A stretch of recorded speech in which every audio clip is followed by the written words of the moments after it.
नमस्कार दोस्तों, यदि आपके बैंक में लॉकर है और आप उसमें अपना कीमती सामान रखते हैं तो यह वीडियो आपको देखनी बहुत ज़रूरी है। दोस्तों, इस वीडियो को आप अंत तक जरूर देखिएगा क्योंकि इसमें हम आपको बताने जा रहे हैं कुछ रूल्स और रेगुलेशंस जो आरबीआई ने अभी इशू किए हैं, जो गाइडलाइंस आरबीआई ने इशू की हैं बैंक लॉकर से संबंधित।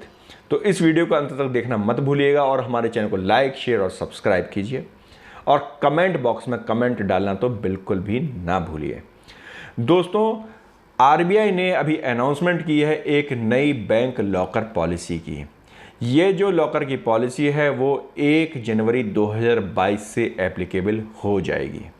इस पॉलिसी के अंदर उन्होंने क्या क्या चीज़ें कवर की हैं, क्या उसके मेन कंसर्न्स हैं, वो अब हम आपको साथ शेयर करने जा रहे हैं। दोस्तों, सबसे पहला, जब हम बैंक में कोई भी सामान रखते हैं तो इस बात को सोच करके रखते हैं कि बैंक में मेरा जो सामान है, लॉकर में जो मेरा सामान है वो सेफ़ होगा। कुछ समय पहले हमने एक वीडियो भी बनाई थी जिसमें हमने बताया था कि गवर्नमेंट ने, अगर आप बैंक में पैसा जमा करते हैं तो उन्होंने एक इंश्योरेंस कह सकते हो या एक सिक्योरिटी की अमाउंट कह सकते हो कि उन्होंने कहा था कि उस केस में पर अकाउंट 5 लाख रुपए तक की लायबिलिटी बैंक की होगी यदि कल को कोई लॉस हो जाता है तो। यानी कि 5 लाख रुपए तक ही आपको मैक्सिमम मिल सकते हैं। यदि बैंक कल को दिवालिया हो जाता है, बैंक कल को बंद हो जाता है, तो आप मैक्सिमम 5 लाख ही क्लेम कर सकते हो। इसी तरह से लॉकर के संबंध में भी उन्होंने कुछ गाइडलाइंस जारी की हैं। सबसे महत्वपूर्ण जो पॉइंट है वो ये है कि यदि आपके लॉकर से सामान गायब हो जाता है, यानी कि कुछ ऐसे मिसहैपनिंग हो जाती है जिसके कारण आपको लॉस होता है, तो जो लॉस का जो कंपनसेशन आपको बैंक देगा वो सिर्फ और सिर्फ 100 टाइम्स ऑफ योर प्रोडक्ट नहीं सर, कि जितना आपने डाल रखा है उसका 100 गुना आपको मिल जाएगा, फिर तो हर कोई बैंक में डालेगा। 100 टाइम्स ऑफ लॉकर रेंट, यानी कि जितना आप लॉकर का रेंट पे करते हो उसके 100 गुना तक की लायबिलिटी बैंक की होगी। यानी कि सपोज आप बैंक का रेंट 1000 रुपये सालाना पे करते हो। नॉर्मली सालाना रेंट जाता है और साल के शुरू में यानी अप्रैल के महीने में बैंक आपसे रेंट लेता है। तो जो रेंट बैंक ने आपसे लिया उसका 100 गुना तक, यदि उसने 1000 रुपये अगर आपसे लॉकर का रेंट लेता है तो आप उसकी लायबिलिटी 1 लाख रुपये तक की होगी, उससे ज़्यादा नहीं होगी। यदि सपोज आप लॉकर का रेंट 2000 रुपये देते हैं तो लायबिलिटी 2 लाख रुपये तक की होगी। यदि आप लॉकर का रेंट सिर्फ 500 रुपये देते हैं तो आपकी लायबिलिटी सिर्फ 50,000 रुपये तक की होगी। सॉरी, बैंक की लायबिलिटी सिर्फ 50,000 रुपये तक की होगी। इसका मतलब ये हुआ कि बैंक जो रिस्पॉन्सिबल होगा सिर्फ और सिर्फ 50,000 रुपये या लाख रुपये या 2 लाख रुपये, एज द केस में भी, रिस्पॉन्सिबल होगा आपके लॉसेज के लिए।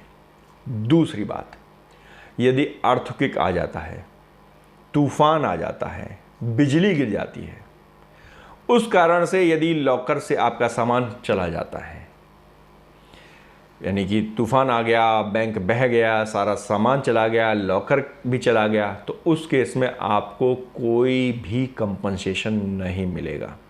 यानी कि जो नेचुरल कैलेमिटीज होंगी तो उस केस में आपको कोई भी कंपनसेशन बैंक नहीं देगा, वो 100 गुना भी नहीं देगा।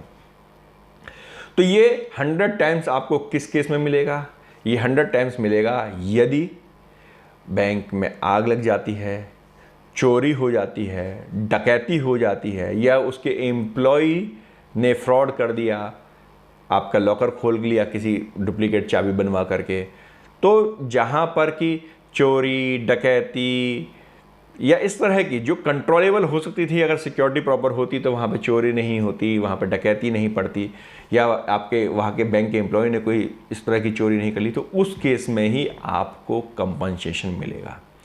यानी कि कंपनसेशन अगर नेचुरल कैलेमिटीज के कारण होता है, नेचुरल डिजास्टर होता है, तो नहीं मिलेगा। इसी प्रकार से यदि आपकी अपनी, यानी कि जो लॉकर का होल्डर है, यदि उसकी अपनी गलती से कोई लॉस होता है तो भी ऑब्वियस सी बात है उस केस में तो खैर मिलने का सवाल ही पैदा नहीं होता।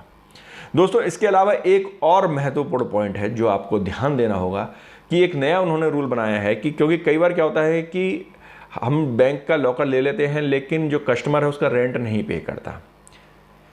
तो आरबीआई ने नया रूल बनाया, उनका कहना यह है कि जो बैंक के लॉकर का रेंट है उसका 3 टाइम्स फॉर एग्जाम्पल कि 1000 रुपये रेंट है, तो आपका 3 टाइम्स मतलब 3000 रुपये का आप उनसे एफडी करवा लीजिए। एटलीस्ट 3 साल के जो रेंट होता है उसके अमाउंट के आप एफडी करवा लीजिए, सो डैट कि यदि वो रेंट पे नहीं करते तो आप उस एफडी को ब्रेक करके आप उसको पैसा अपना वसूल कर सकते हैं, और वो आप एग्रीमेंट का पार्ट भी बनाएंगे अपने एग्रीमेंट का। हाँ, ये मैंडेटरी नहीं है, ऑप्शनल है। ऐसा नहीं है कि मैंडेटरी है कि बैंक को हर एक के साथ एफडी करनी होगी। और यदि आपका पुराना बैंक अकाउंट है, आपके पास पुराना लॉकर चल रहा है और आप प्रॉपरली ऑपरेट करते हो, प्रॉपर आप उसे ऑपरेट भी करते हो, वो इनऑपरेटिव भी नहीं है, आप उसका रेंट भी रेगुलर पे करते हो, टाइमली पे करते हो, उस केस में ज़रूरी नहीं है कि आपसे उसकी एफडी मांगी जाए। तो यदि आपसे बैंक वाला आपसे एफडी मांगता है तो इस चीज़ को भी आप डिस्कस कर सकते हो। अगर आपका नॉर्मल है अकाउंट तो वो आपसे एफडी नहीं मांगेगा, या आप उसे रिक्वेस्ट करके मना भी कर सकते हो। और वो हो सकता है कि अगर आप नया अकाउंट खुलवाने जाओ, नया लॉकर लेने के लिए जाओ, तो आपसे वो एफडी की डिमांड करें। दोस्तों, ये कुछ मेजर चेंजेज बैंक के लॉकर के संबंध में आरबीआई ने इश्यूज किए हैं। आपको यह जानकारी कैसी लगी कमेंट करना बिल्कुल मत भूलिएगा। चैनल को आपने सब्सक्राइब कर लिया है, यदि नहीं किया है तो इसे तुरंत सब्सक्राइब कीजिए।